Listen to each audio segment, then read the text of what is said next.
শাহাদাত হোসেন চট্টগ্রাম তিনি লিখেছেন যে সূরা ফাতিহা তিলাওয়াত করলে জান্নাতের ৮টা দরজা খুলে যায়। এই বর্ণনাটা তিনি শুনেছেন, এটা আসলে সঠিক কিনা? হ্যাঁ, এটা হাদিসে বর্ণিত আছে। যখন তাছাড়া একটা এটা হাদিস আছে যে প্রত্যেকটা আয়াতের পিছে পিছে আল্লাহ আল্লাহ দান করেন আর কি। যে যখন হামাদানি রব্বি এরকম করে জি, যখন হাদিসটা আছে না, তো যখন সে সুতরাং আল্লাহ কিছু প্রশংসা হাদিস করে আছে। তখন আল্লাহ তাআলা, তাতে বোঝা যায় এর যথেষ্ট ফজিলত রয়েছে।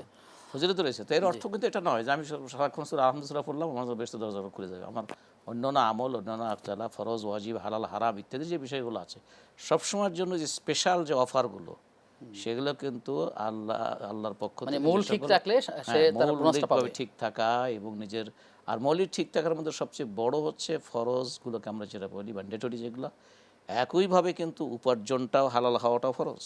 জি, আবার উপার্জন হারাম থেকে বেঁচে থাকাও ফরজ। শিরক বিদআত থেকে দূরে হ্যাঁ, থাকা। শিরিক বিদআত থেকে দূরে থাকা ফরজ। আমরা অনেক সময় এগুলো নিয়ে এগুলো নিয়ে আমরা জ্ঞান অর্জন করি না। এজন্য কোনটা ফরজ, কোনটা ওয়াজিব, কোনটা ঈমানের জন্য সহায়ক, কোনটা ঈমানের পরিপন্থী, আমি ওদিকে আমার এলেম অর্জনের জন্য চিন্তা করি না। আমি কিছু এদিকে বাইরের কিছু মনে করি যে আমার ঠিক আছে।